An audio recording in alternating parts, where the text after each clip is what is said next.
정직한 말은 오므레이 야살, 정직, 그 words of honesty, 정직한 말은 얼마나 고통스러운지. 그러나 너희들의 책망은 무엇을 위한 책망이란 말이냐? 너희들은 나의 말에 꼬투리를 잡아 나의 간절한 말을 허풍처럼 여기느냐? 너희들은 고아라도 제비를 뽑아 넘기고 친구라도 팔아넘길 자리다. 자, 내 얼굴을 보아라. 너희들이 내 면전에서 거짓말하게 됐냐? 내 이 비참한 상태에서 내 거짓말하지 말아라. 지금 현재 욥의 영적인 또는 정신적인 상태는 지금 악유하는 상태예요. 그러니까 사실은 욥의 친구들도 욥과 대화하면서 영적으로 더 깊어져요. 제가 이제 이 번역하면서 1장, 2장, 3장, 4절, 5장, 6장 되면서 히브리어가 점점 어려워져요. 안 쓰던 단어를 쓰고요. 제가 이미 알고 있던 루ach, 이건 성령이라는 단어인데 이걸 바람으로 바꿔버려요. 내가 알고 있던 단어가 이 루하 엘로힘은 하나님의 성령인데 여기선 바람처럼 여기냐 루하로 바꿔버려요. 그래서 우리가 알고 있던 일상적인 보케블러리 어휘의 의미를 완전히 전도시킵니다. 그러니까 해석하기가 점점 힘들어. 그러면서 이 문장들이 우리를 전부 이렇게 깊게 좀 몰아넣는 느낌이에요, 한번. 그래서 그 길을 이제 찾는 거예요. 그래서 욥의 친구들도 어휘들이 달라지고 뉘앙스가 달라지거든요. 욥도 달라지고. 그래서 이게 40장까지 한번 가보면 많은 것이 달라질 거라고 한번 상상해 보는 거예요. 그래서 그 의미를 여러분과 같이 제가 한번 추적해 보겠다 이거예요. 28절에 자, 내 얼굴 보라. 너희들이 면전에서 거짓말을 하겠느냐? 제발 돌이켜라. 유형이면 나온 것 같죠. Shuv나 please return. 억울한 일이 행해져서는 안 된다. 여기 이제 이 단어는 아주 중요한 단어죠. shuv라는 단어를 썼는데 shuv 이게 return 또는 restore 회복해라라는 뜻이고요. 예수님께서 공생애를 맨 처음 시작하면서 하신 말씀이 이 단어예요. 돌이켜라. 이 단어를 예수님이 사용하던 단어를 하면 이게 타브라고 그럴까요? T-A-B, 타브. 타브란 말이 히브리어 단어가 슈브가 아람어로는 타브예요. 그거를 신약성서에서는 그거를 아기 때 파이네 땐띠암 고해 성사하라 또는 메타노이에 때 마음을 바꿔라 그리스어로 이렇게 했지만 이 단어가 회개하라라는 뜻이에요.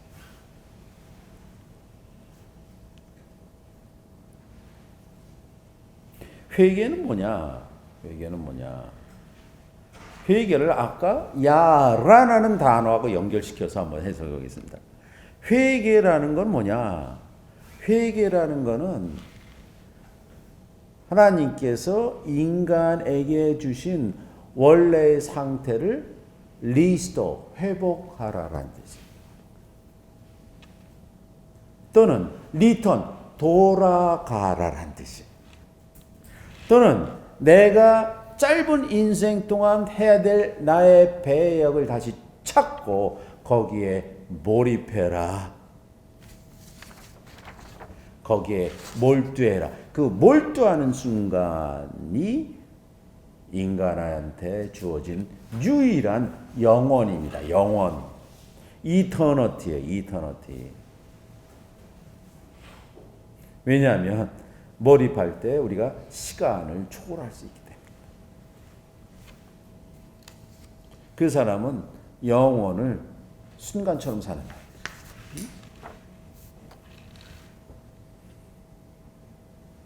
다시 한번 또 슈브 돌이켜라 돌아와라. 그 안에 있는 짜딕, 짜딕이라는 것이 정직, righteousness, 의, 그 안에 정직이 그 안에 달려있다 이거예요.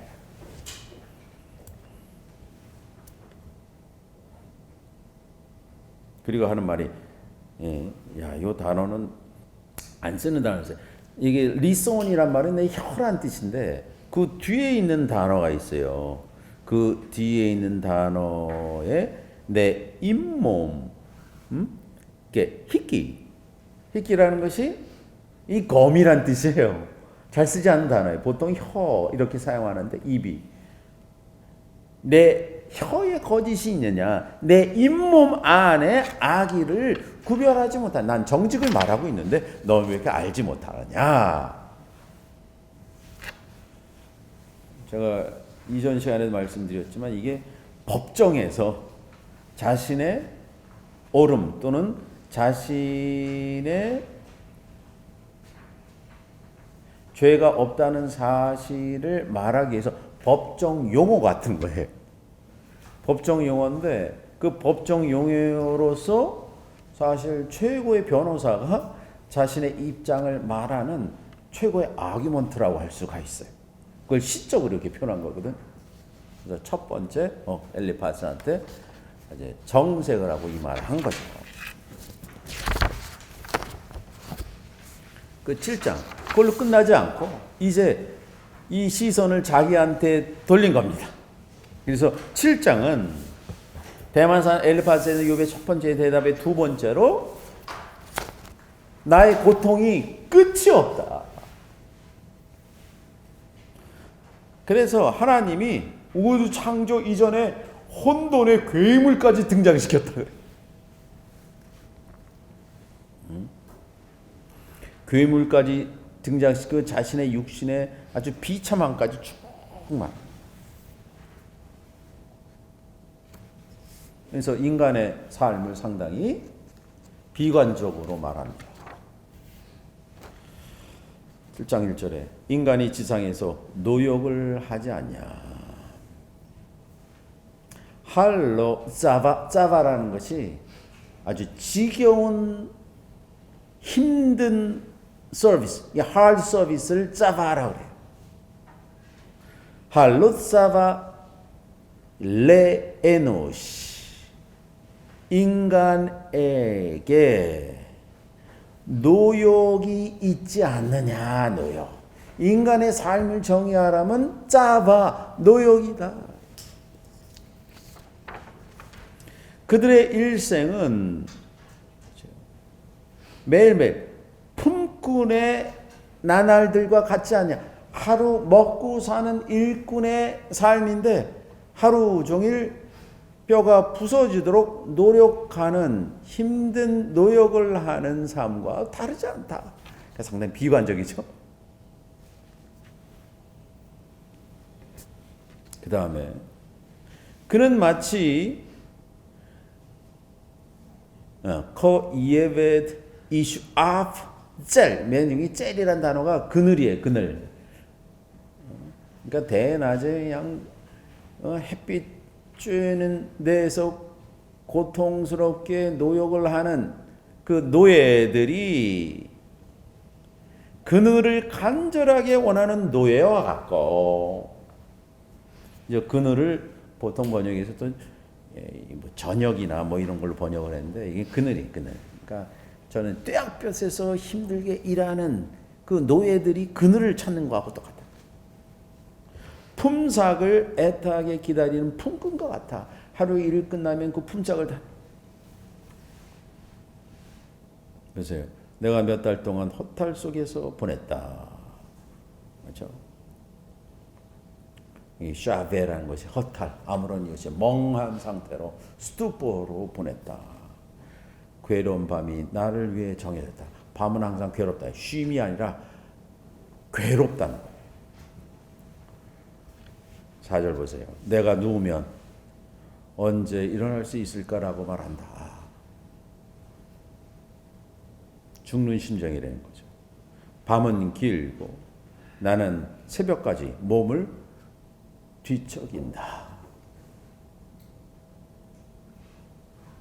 5절 보세요. 야, 내 육신은 라벳이라는 것이 옷을 입다는데 옷을 입은 것처럼 구더기와 먼지로 옷을 입었다.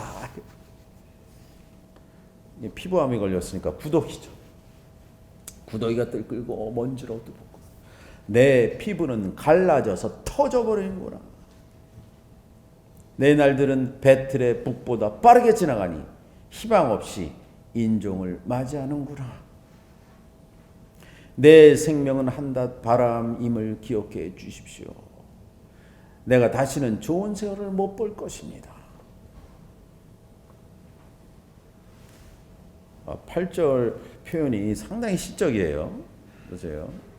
나를 보는 사람의 눈은 다시는 나를 볼 수 없을 것이다. 이렇게. 나를 보는 사람의 눈이 나를 다시는 볼 수 없을 것이다.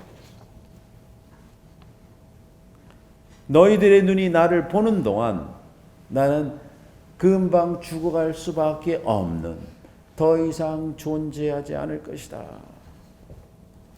구름이 사라지면 자취도 얻는 것처럼 수올, 이 수올이란 단어는 고대 유대인들, 히브리인들은 죽은 사람들은 전부 땅 밑으로 내려간다 그랬어요. 그 땅 밑의 세계를 수올이라고 했어요. 여기 아직 지옥이나 천국이란 개념이 없어요. 이거는 지옥이나 천국이란 개념은 기원전 3세기 처음으로 등장합니다.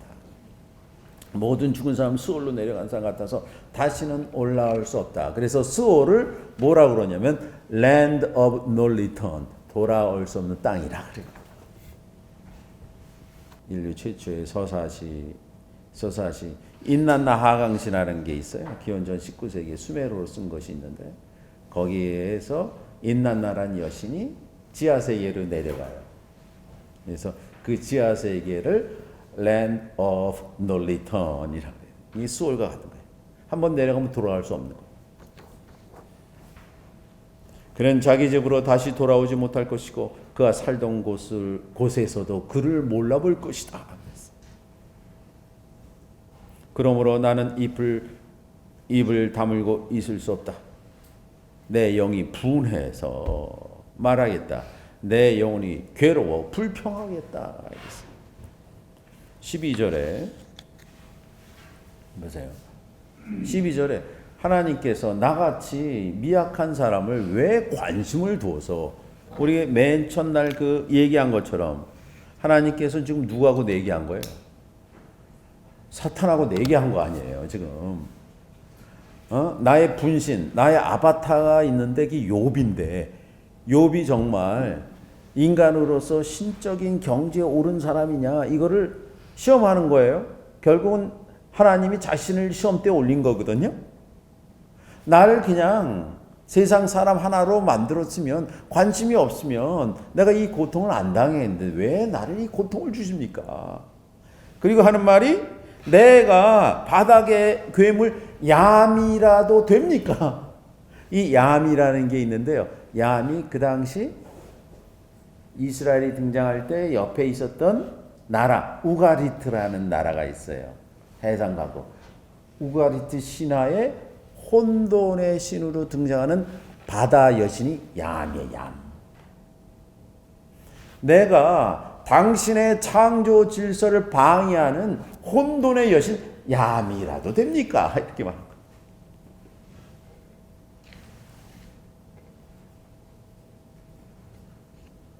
그리고 내가 깊은 곳에서 사는 용 탄닌이라도 됩니까? 이 탄닌은 뭐냐? 그렇죠? 베헤모스, 육지의 괴물을 베헤모스라고 했어요. 베헤모스. 탄닌은 바다 괴물을 탄닌이라고 그러고, 그리고 공중의 괴물 찌찌라고 그랬거든요. 이 세 괴물이 있어요. 이 세 괴물이 우주의 각각 영역을 지키는 괴물들이에요. 이것이 창조되지 않도록 방해하는 몬스터들인데 특별히 탄닌, 바다 괴물, 그러니까 메소포타미아 티아막 같은 존재예요. 내가 탄닌이라도 됩니까? 왜 나를 이렇게 괴롭히십니까? 이렇게 말해요. 어찌하여 당신은 나를 감지하십니까? 나는 저녁에 이렇게 침대에라도 들면 편하겠지. 침상에 들어가면 고통이 덜하겠지. 그런데 하나님께서는 꿈에도 나를 괴롭힌다는 거예요. 참 잔인해요. 당신께서는 악몽으로 나를 놀라게 하시고, 악몽으로 놀라게 하시고, 무서운 환상으로 저를 떨게 하십니다. 차라리 나를 목졸라 주십시오. 이 육신보다, 내 뱃살보다 죽음이 더 좋습니다. 날 왜 이 살게 하십니까?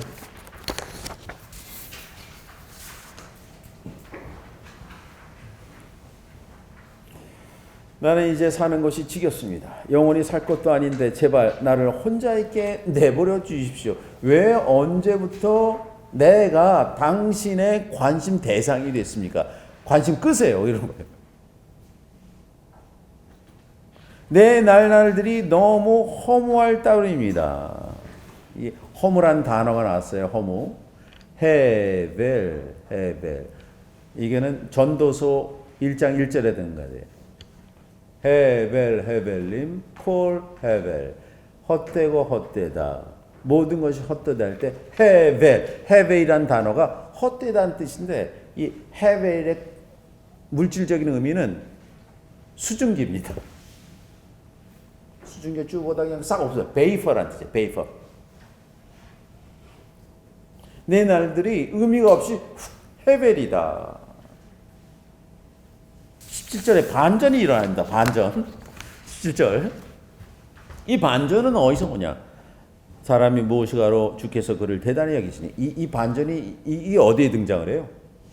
시편 8편에 등장. 시편 8편에서는 이게 칸트가 시편 8편을 말하면서 인간의 경외성, 인간의 존엄성을 말할 때 인간을 우주에서 이 우주에 신기한 것이 두 가지가 있는데 하늘의 별과 인간의 양심이다 그랬어요. 시편 8편을 보고 그렇게 말한 거거든요. 그런데 시편 8편을 똑같이 욥의 저자가 인용하면서 반대로 사용하고 있어요. 마 에노시 똑같아요. What is man? 그를 대단하게 만드셨습니까? 여러분 이제 하버드 야대에 들어가 보면 이제 유학 시절에 학교 가서 야드 안에 채플이 있어요. 아플레톤 채플. 이거는 1, 2차 세계대전과 한국전쟁에 죽은 하버드 언더 학생들 위한 기념 채플이에요. 와이든 라이브러리라고 해서 큰 라이브러리 있고 그 앞에 정면에 메모리얼 처치가 있어요. 그 메모리얼 처치 옆에 아플레톤 채플이 있어요. 아플레톤 채플이 있는데 매일 아침에 8시 45분부터 9시까지 채플을 드려요. 그 전통이 360년 동안 있었대요. 그래서 다른 건 못하지만 내가 채플은 매일 참석해야겠다 그랬어요. 그래서 제가 88년에 유학 가서 디비니티 홀이라고 제일 오래된 기숙사인데 그 기숙사에 가봤더니 제 문패 이전에 살던 사람들 이름이 다 있었는데 랄프 waldo 에머슨이 그 방을 살았대. 그때 나는 에머슨이 누군지도 몰랐어 그 당시. 그래서 거기서 쭉 거기서 10분 거면 딱 돌아가면 여기 메모리얼 처치가 있고 아플레톤 채플에 이제 들어가는 거예요. 거기 가면 이제 15분 동안 하면 그 당시에 피터 곰스라는 학교 채플린이 있었고 하버드를 방문하는 정치가, 철학자, 음악 유명한 사람들이 와서 거기서 한 5분 10분 동안 얘기하는 거예요. 제가 그 아플레톤 그 모닝 서비스에 간 거는 짧아서 설교가 한 4분이에요. 너무 좋더라고. 그리고 거기에 항상 학생들이 모닝 콰이어를 해. 모닝 콰이어. 그래서 이제 근데 거기를 가려 그러면 하버드 야드를 지나서 항상 왼편으로 어딜 지나가야 되냐면 에머슨 홀을 지나가요. 다 에머슨 홀이. 에머슨 홀이 하버드의 철학과 건물이에요. 이렇게 보면은 거기 이제 인스크립션을 크게 박았는데 뭐라고 받았냐? What is man that thou art mindful of him이 딱 적혀 있어. 인간이 무엇이간데 하나님께서 인간을 유념하십니까? 이게 시편 8편. 그러니까 철학가 건물에 그 문구가 들어가는 게 있을 수가 없잖아요. 제가 조사를 해봤어요. 1940년대인데 그 당시 이제 윌리엄 제임스, 미국 심리학의 아버지인 윌리엄 제임스가 철학가에 있었어요. 철학가에 있으면서 거기다가 파트로크로스의 이 말을 적자고 철학가 교수들이 했대. Man is measure of things. 인간은 만물의 척도. 딱 철학가 인물인데, 그런데 그 당시에 총장이 시편 8편을 듣자. 그래서 인간이 무엇이간데 인간을 생각하십니까?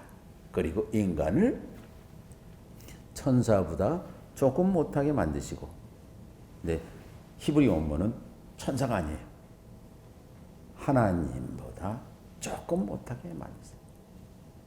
하나님보다 조금 하나님처럼 만들었다 하거든. 이거는 인간 선언, 인간 존엄성 선언이에요. 그래, 그 중요한 구절인데 똑같은 구절을 지금 욥기에서는 정반대로 한 거예요. 신경 끄세요. 왜 이렇게 위대하게 만들어갖고 고생시키십니까? 라고 말하는 거예요. 거꾸로. 사람이 무엇이가로 주께서 그를 대단하게 만드셨습니까? 보세요. 마 에노시키 티그덜라누 가다리라는 것이 그를 위대하게 만드셨습니까? 키 그다음에 터시트 이게 뒀다 엘라이브 리박 당신의 심장을 그 인간에 두셨습니까? 관심을 왜 두셨습니까? 하나님의 심장을 어디에 뒀다? 인간에게 뒀다. 18절. 어찌하여 아침마다 그를 찾아오셔서 순간순간 그를 시험하십니까? 이 구절을 가만히 생각해 보세요. 아침마다 떠오르는 태양이 있어요. 내가 태양을 떠올리려고 뭐 노력한 건 없거든요. 그러나 아침이라는 선물을 주기 위해서 신이 태양이라는 엄청난 행성을 올린 거예요. 그리고 나한테 그거를 주면서 그 순간순간 나를 시험하신다. 나를 테스트한다. 그러니까 하루라는 것이 하나님께서 인간 개개인에 준 그 사람이 되어야 할 신의 형상을 구축하도록 구가하도록 마련해 준 절체절명의 시간이다.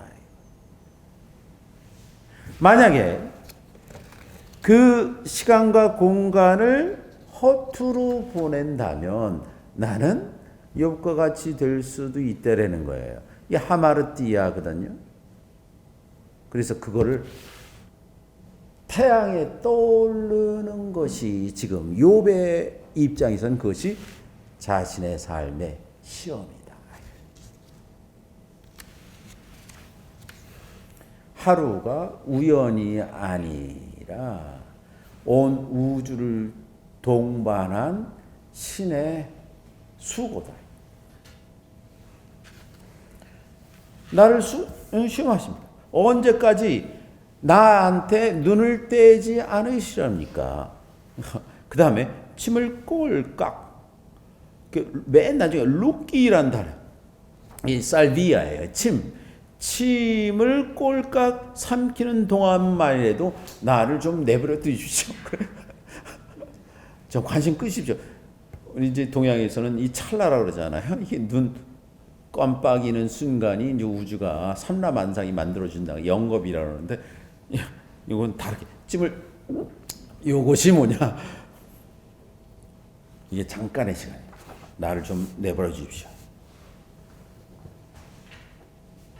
이게 악유하는 거 보세요. 아, 당신이 나를 살피는 동안 내가 죄를 지었다고 하여 당신한테 무슨 해가 있습니까? 아니, 내가 당신이 보이지도 않는 인간으로 내가 죄를 지었다고 치십시다. 그것이 당신한테 무슨 해가 있습니까? 어찌하여 나를 당신의 모르만 관역으로 만드셨습니까? 내가 군수가 아니에요. 이제 나를 뭐로 만드셨어요? 관역, 타겟으로 만들었다.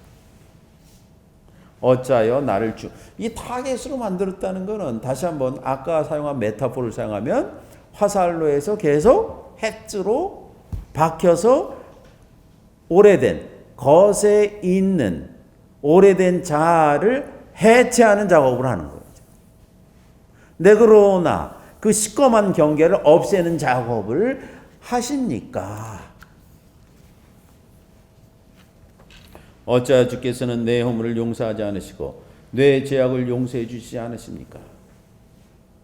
여기 딱 보니까 여기는 우주를 창조했지만 이 구절에서 보면 욥이 하나님은 나만 창조한 것 같아?